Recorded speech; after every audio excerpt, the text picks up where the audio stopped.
welcome to your Superman news video for the week May 2nd to May 8th, 2014. Our top news stories in this week's Speeding Bulletin include DC Comics releases a preview of Superman number 32 by Geoff Johns and John Romita Jr.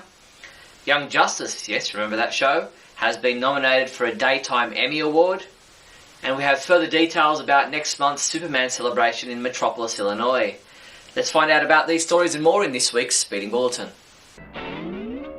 In movie news, Dr. Christine Schreier, the creator of the Kryptonian language featured in Man of Steel and a professor of linguistic anthropology at the University of British Columbia, spoke with the Conlon Jerry podcast about her work on the film. Check it out at conlongerry.com or conlonjerry.com. The Kryptonian discussion starts at 33 minutes into the interview. Artist Gabriel Hardman has shared 7 pages from his personal collection of storyboards he drew for the plane rescue sequence in Superman Returns. You can check them all out at our website now. Fans in New York can see Superman the movie and Superman 2 back-to-back at the Transit Drive-In Theatre on July 1st. As part of their Retro Movie Tuesdays, the Transit Drive-In Theatre is showing some classic films, including the first 2 Christopher Reeve Superman movies, which will screen together from 9:15 p.m. on Tuesday, July 1st. Entry is $9. In TV news, the National Academy of Television Arts and Sciences announced this week the nominees for the 41st Annual Daytime Entertainment Emmy Awards, with the Young Justice animated series receiving a nomination in the Outstanding Achievement in Sound Mixing Animation category. This year's gala will be held at the Beverly Hilton Hotel in Beverly Hills on Sunday, June 22nd. Congratulations to re-recording mixer Carlos Sanchez for his nomination. In comic book news, with issue number 32 of Superman, DC Comics are looking to make the Superman line stronger than ever, with the superstar creative team of writer Geoff Johns and artist John Romita Jr. coming on board. Entertainment Weekly gave us the first look inside the pages of Superman number 32 with a 4-page preview. Check them out at our website now. Over the course of its 51 chapters, the Adventures of Superman digital first comic book series had a couple of reviewers here at the Superman homepage. Sean Morrissey and Alyssa Gossage look back on the series one final time now that the series has concluded. Check out their articles at our website now too. It was a lean week for Superman Comics this past week, so the only 2 reviews we posted here were Smallville Lantern Chapter 8, which was reviewed by Matt Shaw, who said this story really felt like an extension of the setup from last issue, and he gave it a 3 out of 5 rating. While T.A. Ewart reviewed Justice League Beyond 2.0 Chapter 19, giving it a 4 out of 5, saying, "It's a wee disappointing as the build-up comes to a crashing halt with the League's defeat." Superman comics available this week from May 7th include Batman Superman number 10, which is available in a variant Mad cover, and a digital combo pack. Earth 2 number 23, which is also available in a Mad variant cover. Justice League 3000 number 6. New 52 Futures End number 1, which is also available in a variant cover. Teen Titans Annual number 3. And Smallville Lantern Chapter 9 digital comic will be available May 9th. Whether you wear your underpants on the inside or on the outside, you'll look great in these Man of Steel boxers and briefs. Put on these Man of Steel men's black boxers for $17.99. And check out these Man of Steel all-over print men's boxers, yours from just $10.99. These and other great Superman underwear items are available from your one-stop Superman shop, the Superman homepage online store at supermanhomepage.com/shop. And in other news, the 3rd Super Minicon will be held in Metropolis, Illinois during the 2014 Superman celebration. Located in the building next door to the Banterra Bank, the Super Minicon will take place across June 12th to June 15th, starting at 9 a.m. each day.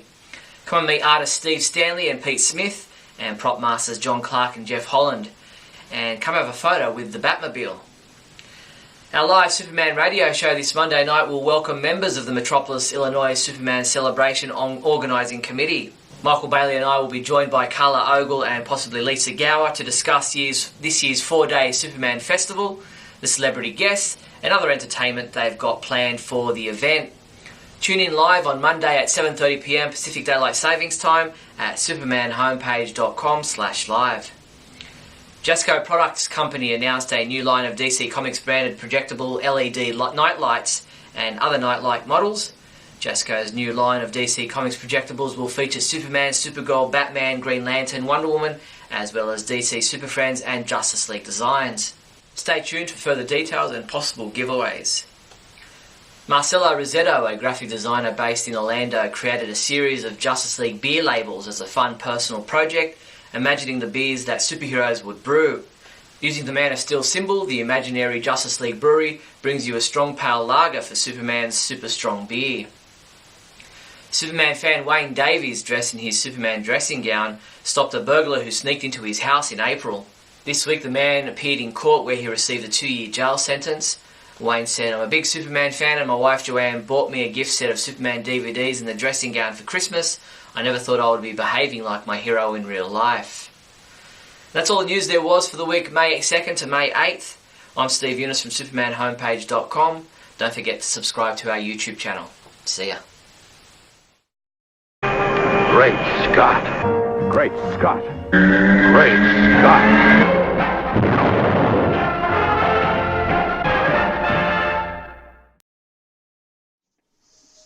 Hello everyone and welcome to another episode of Great Scott.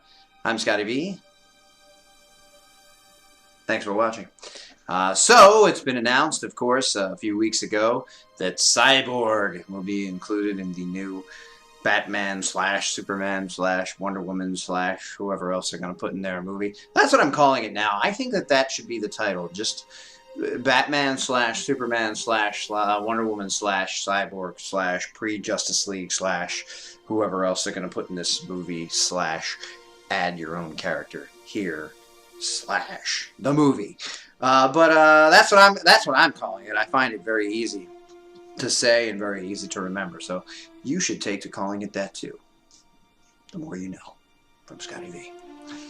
What do I think about Cyborg? Somebody kind of, not really called me out, but they asked me what I meant when during the Radio KAL from April, I mentioned that I'd never really been a fan of Cyborg, and then I guess I went on to say that it still might be kind of cool to see him in his own movie. What do I mean by that?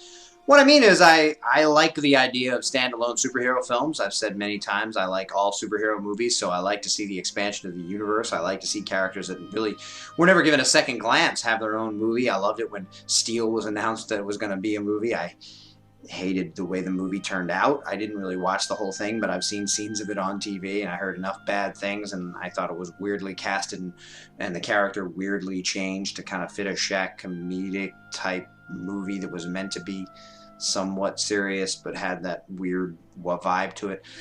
So I never went in and tried to actually watch it, but from what I've seen, like with scenes in Catwoman with Halle Berry, very, very bad and a very ill-conceived idea. But I always like the idea that they're moving ahead. You know, I was excited about Ant-Man a few months ago. I did a thing where I mentioned that they're doing Ant-Man, and I'm still excited about it. Doctor Strange. And these are, you know, other characters that you wouldn't think would get filmed. So, the idea that Wonder Woman's going to be in this new Trinity movie, whatever it's going to be called, is cool. And the idea that DC might do it backwards, in that they're going to introduce all these characters together in somebody else's movie and then do solo movies after the fact and after they do Justice League, which has also been announced, which obviously is very cool. I'm still kind of hurting that, you know, Batman's the guy, and it's clear that Batman's the guy, and Man of Steel's not getting, I feel like he's getting short shrift and we're not getting a proper sequel, but I think that's right away. I think once this movie and then the Justice League movie are gangbusters at the box office, and they start doing the spin-offs that are standalones that maybe have other partners in them and things like that, we're going to see other Man of Steel movies with Henry Cavill and the rest of his cast, just like they're in this movie. And there haven't been any more announcements of family members or Bat family members other than Alfred, so who knows how far they're going to go with other characters and other people related to the other heroes. But with Cyborg being in it, we now know that they're expanding upon it, and we know they're going to Justice League. And what I had said on Radio KAL was that I've never been a massive fan of Cyborg. I was kind of disappointed when they included him in the new relaunch 52 Justice League. But I understand the need to add other races and diversify. And they do that. And that's why they kind of changed Perry White to a black guy in the new movie.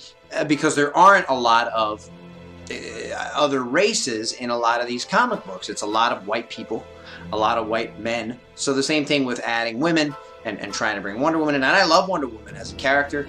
I just never read a lot of Teen Titans. I know Cyborg is from there, and but I think this is where somebody said, but then you change your mind a few seconds later and said it would be cool. On Smallville, it was kind of cool. I always liked when other characters would show up on Smallville. I liked to see how they got treated on TV for the first time. So I think, too, it'll be neat to see kind of a Cyborg story in this particular... I don't think we're going to see his full origin. I don't think there's time to show every origin for every character when you got all these characters together in a movie. But that's why you do spin-offs after the fact. So I just think it's an exciting time. I just like the idea that they're introducing these characters, and it's in the universe that Man of Steel first started. And even if there's question as to why they're not going ahead with a full-fledged sequel for Man of Steel, but who knows exactly where they're going to go with this one, and whether or not it's going to be Man of Steel 2. It could still be Man of Steel, World's Finest, Man of Steel, Trinity, Man of Steel, whatever. So, I think it's cool. I think, Cyborg as a character is kind of an amalgam of other different... It's not really original. It's like a Terminator, but it's not. And it's like his name is Cyborg. People say that about Superman as well. Like, how original do you have to be? He's a guy who's super, so let's call him Superman. The similar thing. He's a cyborg, so let's just call him Cyborg. That'd be like saying I'm Scott, so my superhero name's Scott, or I'm a man, so man, or tall man, strong man, person, which is, like Cyborg. He's a cyborg, so he's Cyborg.